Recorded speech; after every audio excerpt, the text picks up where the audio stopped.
He was born in the time of the great Assyrian king Tiglath-Pileser, oftentimes called Kul. Born to King Ahaz and Queen Mother Abi or Abijah from Judah, king and Queen Mother of Judah. His father Ahaz, a Jew, devoted himself to the Canaanite pagan gods and made another of his sons, whose name is not given, pass through the fire. He sacrificed him as a human sacrifice to that pagan god. Somehow, young Hezekiah was fortunate to escape that fate. It makes one think that in those pagan rituals, in those offerings of those children to those pagan gods, it makes one think, or at least makes me think, that some of those wives, some of those children were of less value than the others. Why did Ahaz offer that child in burnt offering as a burnt offering? Why not another child? It may be, as some have said, and I kind of think this is the case, that those children that were offered to those pagan gods, I think Chemosh is the one who received the burnt offerings of children. At any rate, I believe that those children who were offered were the children who were conceived in the ritual orgies that were used to incite the male and the female gods to come together and therefore produce the product of those gods was the fertileness, the fruitfulness of the land. That's why they did all these things. That's why they offered the sacrifices that they did. That's why they offered their children in burnt offerings, inciting Chemosh and Ashtaroth to come together to mate, and that mating would produce the fruitfulness of the land. It caused the crops to grow. They worshipped in order to get the crops. They offered their children in order to get the crops. Well, that's as the story is told. It may be that there's a lot of just plain outright lust involved in it. But if you put some kind of human reasoning to it, that's the reasoning.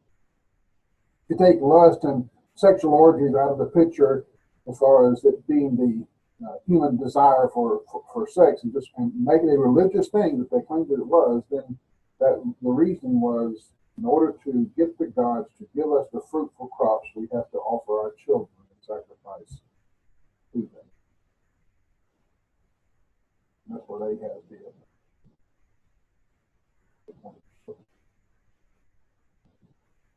Maybe Hezekiah's mother, also a wife of Ahaz, her name is referred to as Abi in the text, short for Abijah, which is also a man's name. I think the spelling is a little bit different in the Hebrew, but the same name essentially. If she were true to her name, then she was faithful to Yahweh. That's what it means, faithful to Yahweh. Her name literally means fatherly. Abi means, or Abba means father, and Abi means fatherly. And according to Strong's, the idea behind the meaning of the word, the sense of the word is worshiper, faithful worshiper of Jehovah. Hezekiah. He can trace his lineage, his bloodline, all the way back to David, yea, even to Abraham. But as far as the throne is concerned, he can trace his lineage all the way back to Abraham. He is at once David. He is at once a Jew, or a man, a Jew, and a king. His name is an honorable name that means strengthened of Jehovah. While the physical bloodline was pure all the way back to David, spiritually speaking, there were some black sheep in this family. Now I want to spend a few minutes before we get into the actual lesson of the psalm that I want to look at. I want to lay some background, lay a thick background here, a variety of perspectives to give us a picture of where we are in the time that the song that we're going to look at was written, the environment that was there, the background, a whole big picture, as much as I can lay for you in the background of this song. Let's start back with David's son, Solomon. Solomon, who planted the seed that produced in the throne room of Judah a corruption of alliances with Egypt, a corruption of multiple wives, multiple meaning hundreds of wives and hundreds, thousands of 700 bunches of concubines. The corruption of idolatry was brought into Jerusalem by Solomon. A trust in physical wealth and power rather than in Yahweh or in Jehovah. God had given Solomon everything he could possibly need.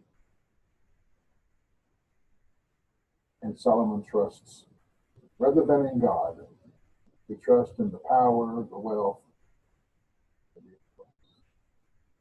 Solomon's son Rehoboam, following in his father's foolish footsteps, makes a foolish grasp for power, a grasp which drove a wedge between what became the nations of Israel and Judah. What was one nation became two nations under Rehoboam. Abijah, son of Rehoboam, succeeded his father, following in his footsteps, continuing to lead Judah away from God for the next 3 years. He married 14 wives, begat 22 sons and 16 daughters. His greatest claim to fame, ironically, was what I see as a rather great sermon on trust in Jehovah, trust in Yahweh, that he preached out on the battlefield to the opposing King Jeroboam of Israel, for which God gave him the victory in that battle. The next king of Judah, Asa, continued to the Davidic dynasty for the next 41 years. His heart, the Bible says, was loyal to Jehovah as long as his heart was loyal to Jehovah, and he was successful in undoing much of the damage that his father or his parents and grandparents had done in causing Judah to depart from the living God and worshiping idolatry. To Asa's discredit, however, the Bible says he did not remove the high places, and he entered into a league with Syria against Israel, a thing that the Jewish kings were not to do.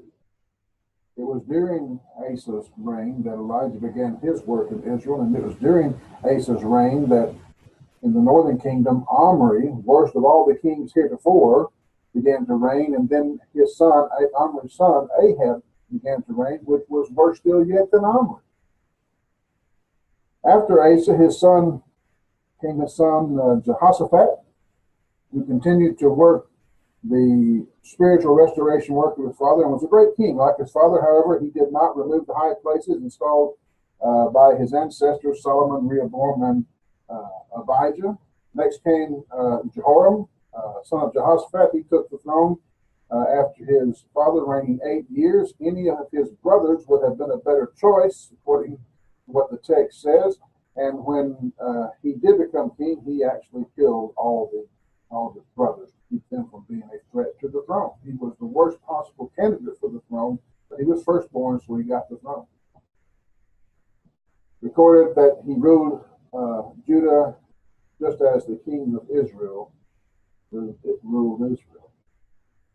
Undoing the work of his father and his grandfather, he made high places again, caused Israel to return to idolatry, committing spiritual harlotry. Elijah pronounced a curse on him. He died in great pain of a severe intestinal disease. His bowels fell out, the Bible says. At any rate, his son Ahaziah reigned next for 1 year when Jehu, the usurper of the northern kingdom, killed both Ahaziah and Jehoram, the Israeli king, in one day. Then the mother of Ahaziah, Athaliah, seeing that her son had been killed, she came in and usurped the throne. She killed all the royal heirs, but at least she thought that she had, and ruled in Judah for 8 years. However, Jehoshabeth, daughter of Jehoram, hid the infant Joaz during Athaliah's reign for those 8 years. He became the king at the age of 7 years old, reigned for 40 years, while the high priest under whom he was raised was alive. Joash did what was right in the eyes of God. He set his house, or his heart, on repairing the house of God, and he did so. After the high priest, Jehoiada, died, the leaders of Israel, it said in 2 Chronicles 24, verse 17, the leaders of Israel bowed to the king, and he listened to them. The idea there is that they convinced him through flattery, to go against what all he had done. The text says that the leaders of Israel and the king, they stoned Zechariah, Jehoiada's son, for rebuking them for idolatry. The high priest, under whom Joash was raised, his son came in those last days, rebuked him for his idolatry. His son Amaziah reigned for 25 years. He did right, the Bible says, but not with a loyal heart. There is a whole sermon right there in that text, 2 Chronicles 25, verse 2. He did right, but not with a loyal heart. The story shows that in his early years, he submitted to a man of God, a prophet of God, I guess, who came to him with guidance from God. He submitted to that guidance, but later in life, after Jehoiada the high priest was dead, he threatened God's prophet with death if he did not keep silence. On one occasion, he slaughtered the Edomites in battle, but then he took their gods and worshipped them. Probably one of the oddest things that a king might have done in that time. In an ill-advised battle with the Israelite king, he was captured. He was later killed while out of fellowship with God. His son Uzziah came to the throne, took the throne for 16 years, reigned for the next 52 years. He defeated the surrounding enemies, fortified the cities of Judah, but in pride, on one occasion, he entered the temple and usurped the authority of the high priest, offering incense where he was not to do so, much like what King Saul did back in Samuel time. And as a result, he became a leper until he died. His son Jotham took the throne at the age of 25 and reigned for the next 16 years. He did what was right in the eyes of the Lord, but the people acted corruptly. Ahaz, father of Hezekiah, then became king. At the age of 20, reigned for 16 years. He did not do right. He walked in as Israel's kings did. He made images to Baal. He burned his children, or at least one of his children, in the fire. Because of him, the reason of Syria carried away many Judean captivities. Because of Ahaz, Israel in war killed 120,000 Judeans and captured 200,000 more. Ahaz encouraged moral decline or decay in Judah and became increasingly sinful and unfaithful. He tried to make a pact with Assyria on occasion, not able to do so. He worshipped the gods of Damascus with the reasoning that the gods of Damascus caused Damascus to defeat Judah in war. So if the gods of Damascus could do that, then maybe the gods of Damascus could cause Judah to defeat someone else in war. Due to the work of Ahaz, the text says that the doors of the temple were closed. He closed the doors of the temple. That is the religious and political background, the religious and political chaos into which Hezekiah, strengthened of Yahweh, was born.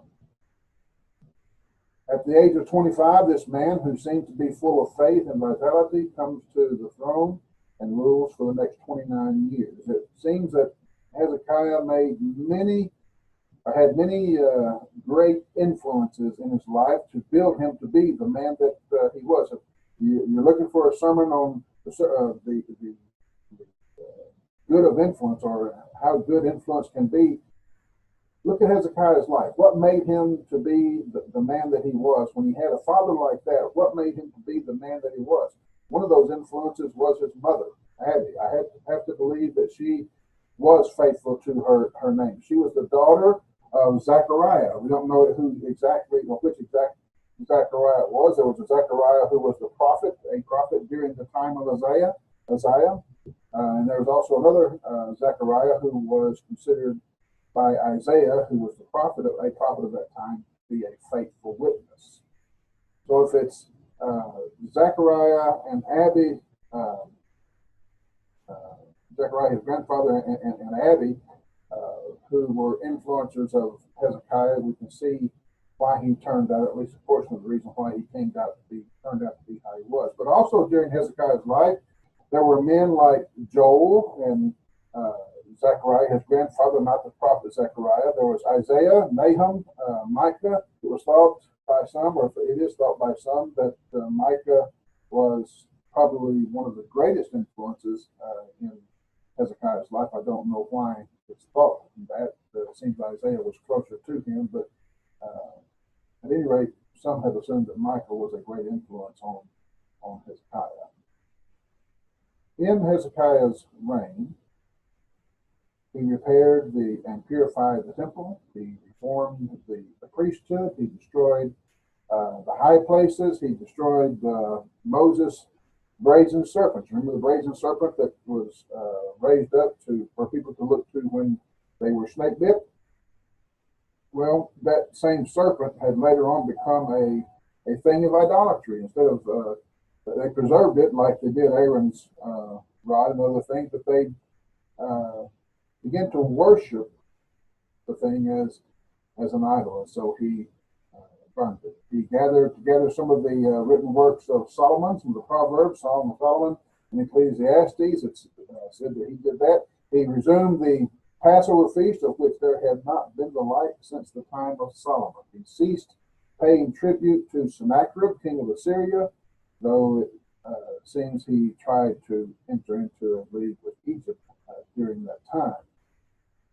Turn with me in your Bible to 2 Chronicles chapter 32. 2 Chronicles 32. We'll look at a rather lengthy reading here, several lengthy readings, trying again to paint a picture of a background, or give us a background to a particular psalm that we're going to be looking at.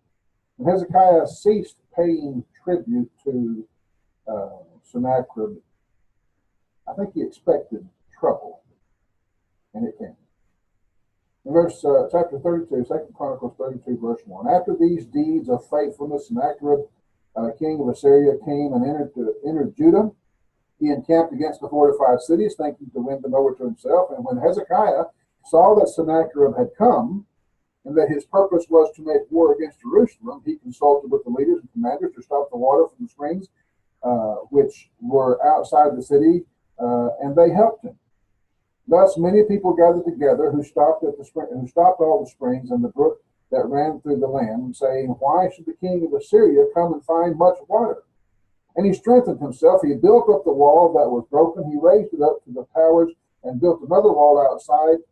Also he repaired the Milo in the city of David, the citadel in the city of David, and made weapons and shields in abundance. Then he set military captains over the people, gathered them together in the open square of the city gate, and gave them encouragement, saying, "Be strong, be courageous, do not be afraid nor dismayed before the king," that is of Assyria, nor before all the multitude that is with him, for there are more that are with us than with him. With him is the arm of flesh, but with us is the Lord our God, Jehovah our God, to help us and to fight our battles. And the people were strengthened by the words of Hezekiah, king of Judah. Sennacherib did come against Judah, Sennacherib did put Judah under siege. It was no doubt a time of great trial for Hezekiah and for all of Jerusalem. Some think that Isaiah 22 was written as a rebuke of Hezekiah for putting his faith in the military arms and strategies that he was doing, rather than complete faith in God. But at any rate, it was a time of great trial for this Jewish king.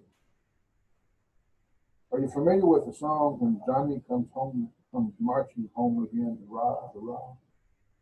What does that song have in common with Exodus chapter 15? They're both victory songs.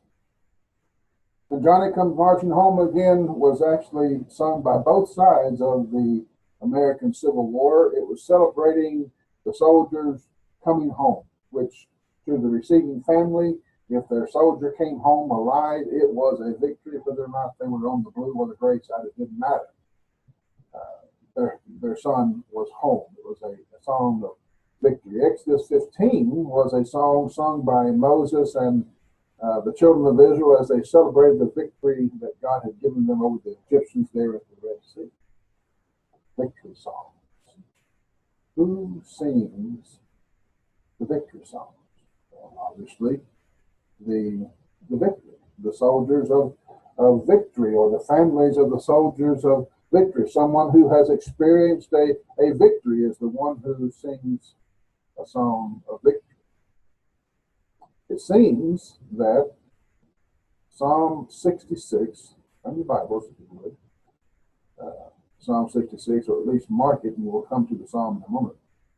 It seems to me that Psalm 66 is a song of victory, and the scenario of the victory is as we have described thus far, and we'll describe some more, when Israel was miraculously delivered by the hand of God from the hand of Sennacherib, the Assyrian king. Before going to the Psalm of Victory, I want to familiarize ourselves once again with this story. I'm sure you've read it before. We'll look at the account in 2 Kings chapter 18, beginning in verse 9. "It came to pass in the 4th year of King Hezekiah, when which was the 7th year of Hoshea, king, the son of Elah, king of Israel, that Shalmaneser, king of Assyria, came against Samaria and besieged it, and at the end of 3 years took it. In the 6th year of Hezekiah, that is in the 9th year of Hoshea, king of Israel, Samaria was taken.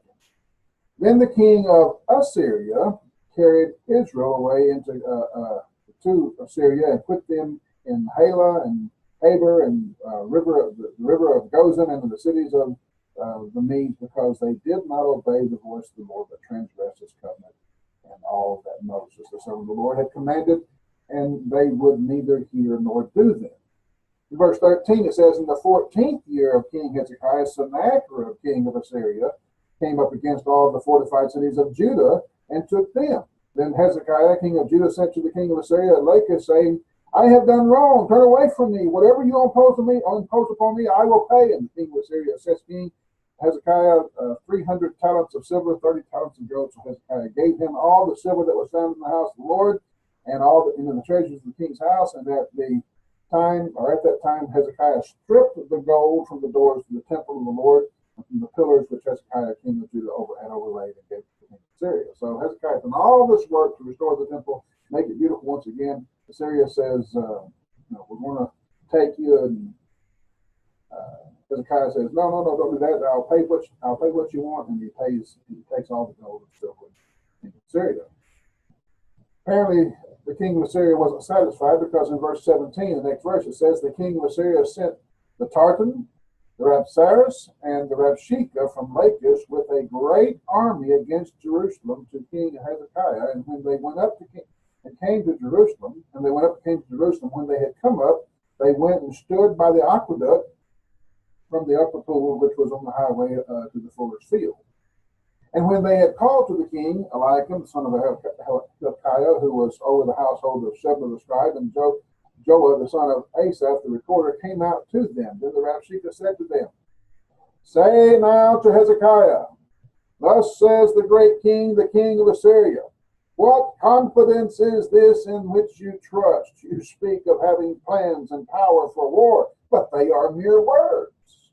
And in whom do you trust that you rebel against me? Now look, you are trusting in this staff of this broken reed, Egypt, on which if a man leans, it will go through his hand and pierce it. So is Pharaoh, king of Egypt, to all who trust in him. But if you say to me, we trust in Jehovah, the Lord our God, is it not he whose high places and altars Hezekiah has taken away and said to Jerusalem, Jerusalem, you shall worship before this altar in Jerusalem? Now therefore, I urge you, give a pledge to my master, the king of Assyria, and I will give you 2,000 horses if you are able to, on your part, put riders on them. How then will you repel one captain of the least of my master's servants and put your trust in Egypt for chariots and horsemen? Have I now come up without the Lord? Have I now come up without Jehovah, the guy says, against this place to destroy it? The Lord, Jehovah, said to me, go up against this land and destroy it. Of course, he was lying, but nevertheless, he said it. Verse 26, Now Eliakim the son of Hilkiah, Shebna, and Joah said to the Rabshakeh, please speak to your servants in Aramaic, for we understand it, and do not speak to us in Hebrew in the hearing of the people on the wall. Well, what do you think he's going to do when he said that? I didn't think of anything more foolish they could have said to him, but they did it. And the Rabshakeh said to them, has my master sent me to your master, and not to speak these words, and not has my master sent me to your master and to you to speak these words, and not to the men who sit on the wall, who will eat and drink their own waste with you? Then the Rabshakeh stood, and he called out with a loud voice in Hebrew, and spoke, saying, hear the word of the great king, the king of Assyria. Thus says the king, do not let Hezekiah deceive you, for he shall not be able to deliver you from his hand, nor let Hezekiah make you trust in Jehovah, saying, Jehovah shall surely deliver us, and this city shall not be given into the hand of the king of Assyria. Do not listen to King Hezekiah, for thus says the king of Assyria, make peace with me by a present, and come out to me, and every one of you will eat from his own vine, every one from his own his own fig tree, and every one of you drink waters from his own cistern, until I come and take you away to a land your own, a land of grain and new wine, and a land of bread and vineyards, a land of olive groves and honey, that you may live and not die. That's like the king is quoting God. I'm going to take you to a new land.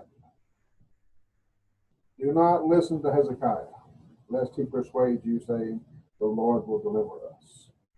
Has any of the gods of the nations at all delivered its land from the hand of the king of Assyria? Where are the gods of Hamath and Arpad? Where are the gods of Shepharvaim and Hannah and Eva, or Iva? Indeed, they have delivered Samaria. Have they delivered Samaria from my hand? Who among all the gods of the lands has delivered their countries from my hand, that the Lord should deliver Jerusalem, that Jehovah should deliver Jerusalem from my hand? But the people held their peace, and answered him not a word, for the king's commandment was, do not answer him. Then Eliakim the son of Hilkiah, who was over the household, Shebna the scribe, and Joah the son of Asaph, the recorder, came to Hezekiah with their clothes torn, and told him the words of the Rabshakeh. Chapter 19, Hezekiah makes contact with Isaiah, saying, this is a day of trouble, Isaiah. It's a day of rebuke, a day of blasphemy, for the children have come to birth, but there is no strength to bring forth. It may be that the Lord your God will hear the words of the Rabshakeh, whom his master, the king, has sent to reproach the living God, and will rebuke the words that the Lord your God has heard. Therefore, lift up your prayers for the remnant that is left. And Isaiah sends back, saying, thus says the Lord, do not be afraid of the words which you have heard, with which the servants of the king of Assyria have blasphemed me. Surely I will send a spirit upon him, and he will hear a rumor and return to his own land, and I will cause him to fall on the sword in his own land. The Assyrian king sent Hezekiah then a threatening letter, similar to the words of Rabshakeh that's recorded there back in chapter 18. It's recorded, the similar words are recorded in chapter 19. And after reading that, Hezekiah went up to the house of the Lord, spread it before the Lord, verse 15 of chapter 19. He says, Then Hezekiah prayed before the Lord and said, O Lord God of Israel, the one who dwells between the cherubim, you are God. You alone of all the kingdoms of the earth. You have made heaven and earth. Incline your ear, O Lord, and hear, and open your eyes and see, and hear the words of Sennacherib which he has sent to reproach the living God. Truly, Lord.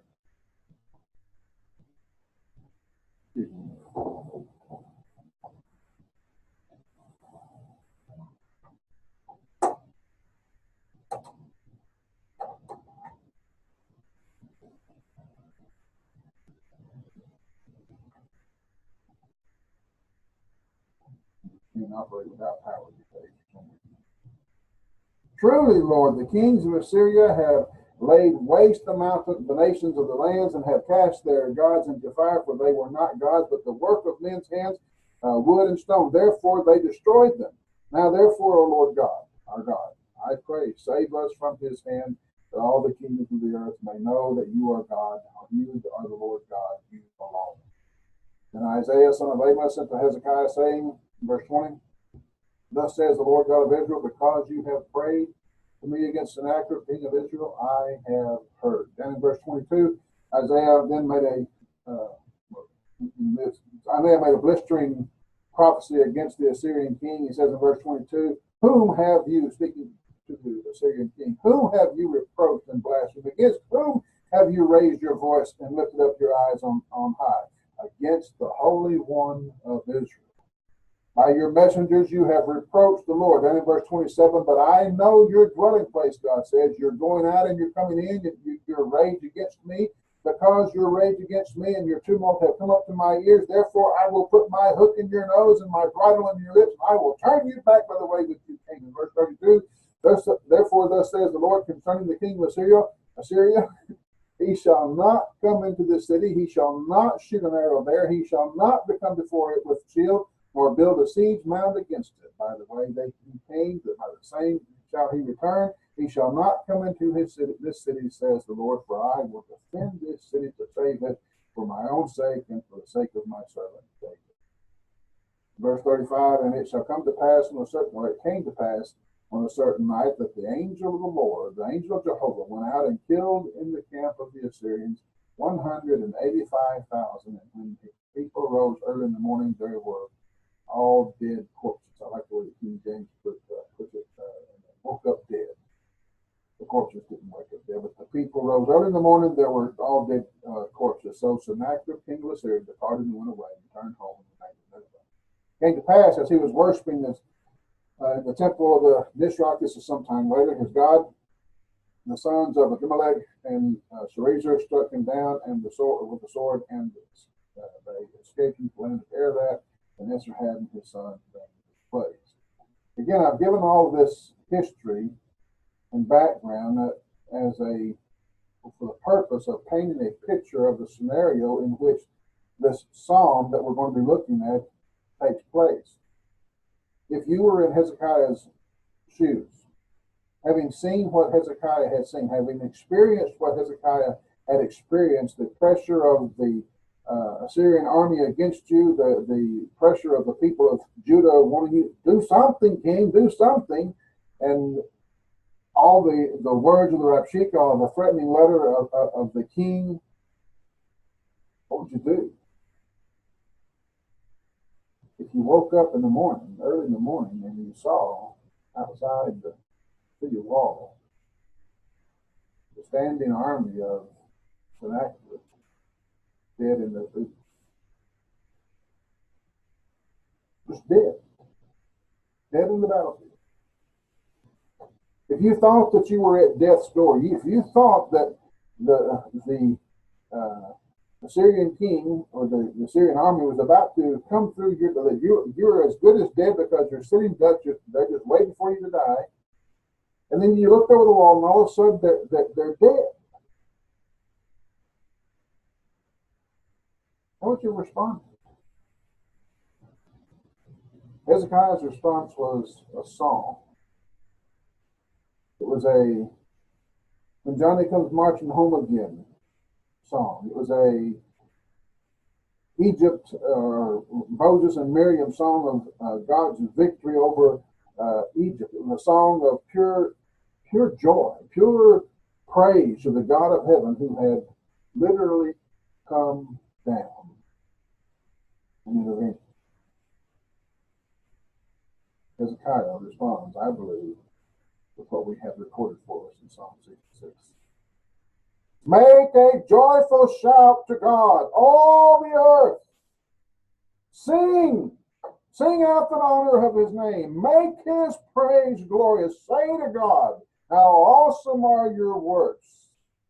Through the greatness of your power, your enemies shall submit themselves to you. All the earth shall worship you and sing praises to you. They shall sing praises to your name. Make a joyful noise unto God, he says. The phrase joyful noise there, what do you make of it? Make a joyful noise. Actually, the whole phrase, and it's one word in the Hebrew, it's one word which means to split the ears with sound. It's often used as a descriptive term for a war cry. Sometimes it was used as a descriptive term of the trumpet alarm or the alarm of the trumpet. After Hezekiah and his people witnessed how God had saved them, this is the word that's used to describe what took place. An ear-splitting sound, or this is what we should do, an ear-splitting sound. It's not just the ordinary noise of song. I mean, that would be great, just to hear the songs of praise to God because of what he had done, but this was beyond that. Hezekiah cries out here, it's a shout, it's an ear-splitting shout. If you've ever been to a college football game and the winning touchdown is made in the last few fighting seconds of the game, it's an ear-splitting sound. The building literally trembles with the violence of the people's emotions. That's what Hezekiah is calling for here. Hezekiah calls upon the whole earth to sing songs of praise. This victory was one of such significance that it should not, nay, it could not be ignored by those who participated or who witnessed that victory. We see something amazing, something astounding. We are, of course, amazed. We are astounded. We may be so amazed that we are speechless. But the likelihood is greater that we are going to shriek in excitement. We're going to shriek with joy. In this situation, that which has become so vain and flippant in our culture would have been, I think, most appropriate. Oh my God.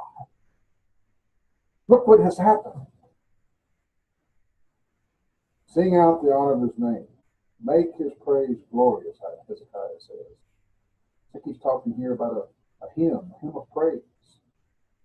What we do in worship is no doubt pleasing to the Lord. But in most cases, our praise can hardly be qualified as splitting the ear with sound. I think it is this. What would God have to do for us to be willing to praise him in such a fashion? Now try to paint this picture. How bad it was, just how bad the situation was and how hopeless the situation was. And yet in one moment, God not only gives them hope, but gives them victory. The praise, the excitement, the joy just could not be contained. Every first day of the week, we come together to remember the Lord's death and burial. But beyond the death and burial, there is a resurrection. I think there's a time for us to condition our hearts.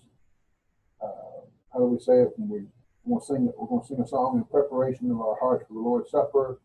And so we do that. We condition our hearts. We get ready to remember the sacrifice, the awesome sacrifice that was made, the death of the only begotten Son on the cross for my sins.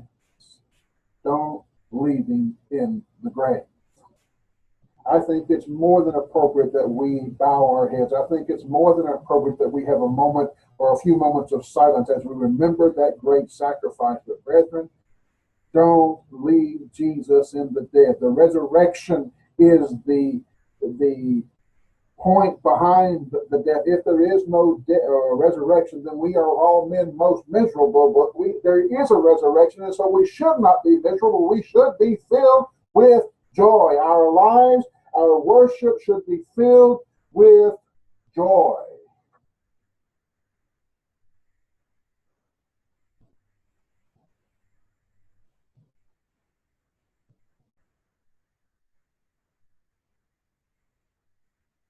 Rabshakeh,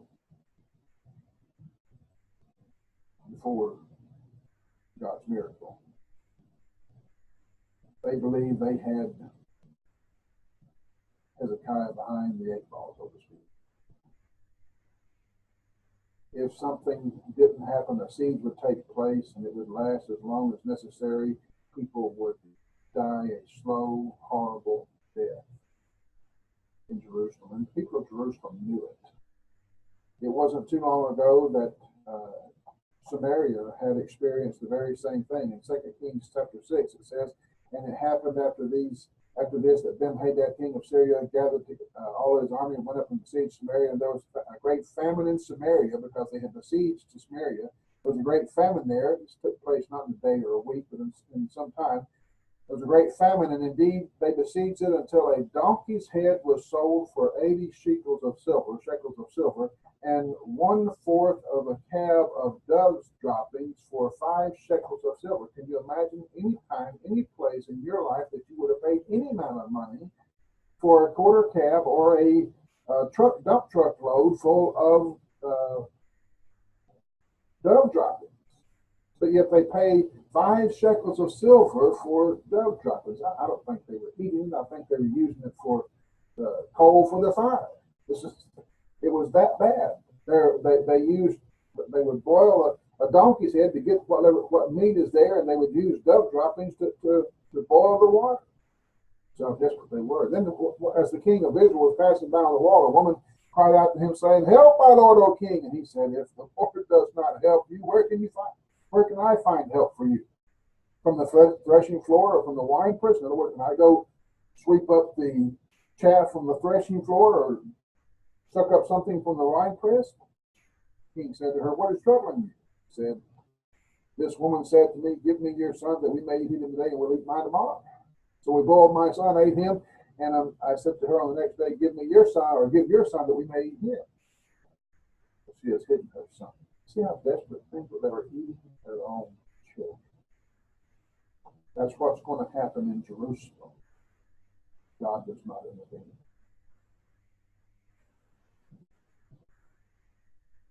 We need to realize just how terrible a tragedy it was from which Hezekiah was saved.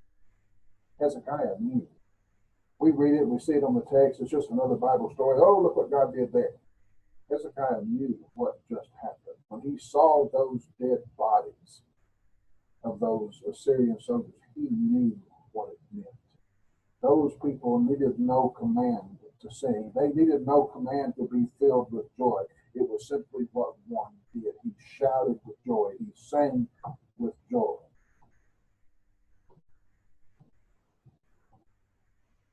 Unless we think this is something that's limited to soldiers on the battlefield, in this case in Jerusalem. Look at verse 4. All the earth shall worship you. All the earth shall sing praises to you. All the earth shall sing praises to your name.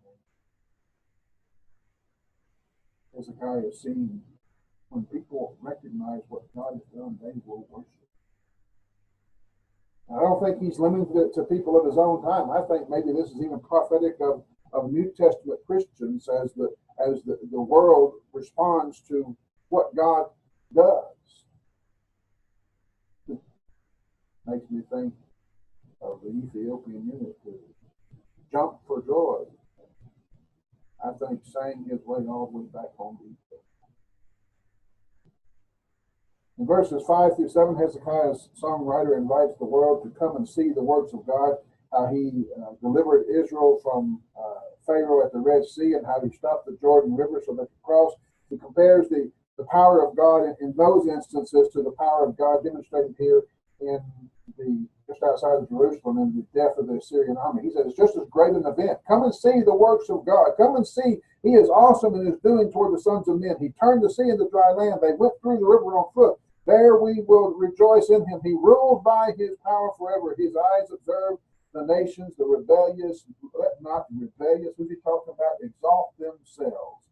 Rabshakeh and Sennacherib, king of Assyria, they have exalted themselves. You need to watch out before you exalt yourself in the eyes of this God who can divide the Red Sea, in the eyes of this God who can cause the river to be a dry riverbed to cause Israel to walk across on dry land.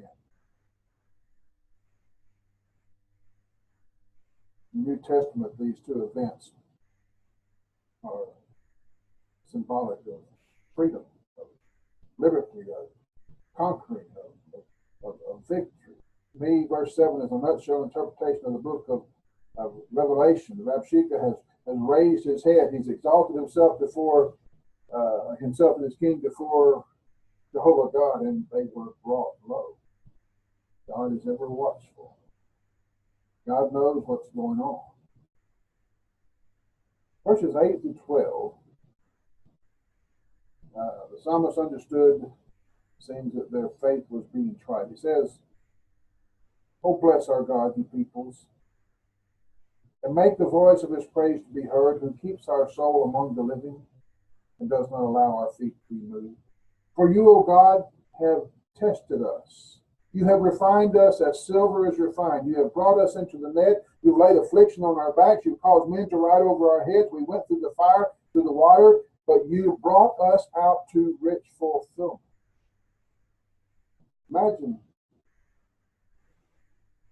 Judah's turmoil while they heard the words of Rabshakeh, knowing that he spoke the truth as concerns all the victories that he had had over the other nations. And the people of Judah, the people inside the Jerusalem walls, were not unaware of what had taken place in Judea as Sennacherib came through the cities of Judea. He had laid siege to Lachish, and he was laying siege to another city at this particular time. They know what the man is capable of. And some of them may have escaped that, and they've experienced what he's capable of. And the Rabshakeh himself, he believes everything he says. You stand there on the city wall and listen to the blasphemous words of the Rabshakeh. He believes everything he's saying. While it's not true, or while all of it's not true, he believes that which he spoke. He says that your God, your Jewish God, has sent me to do this to you. Jews in Jerusalem, they knew their fate if God did not intervene. It might be the references here to the testing, as Hezekiah is reflecting on maybe his failure of faith when he began to make defenses here in the ways of men. He built up the walls and he cut off the water, and his faith should have been immediately in God.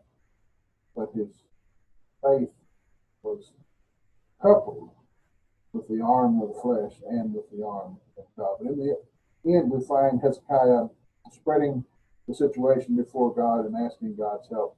And for that reason, God said he would deliver Jerusalem. Then said Isaiah, son of Amos, to Hezekiah, saying, "Thus says the Lord God of Israel, because you have prayed to me against Sennacherib, king of Assyria, I have heard."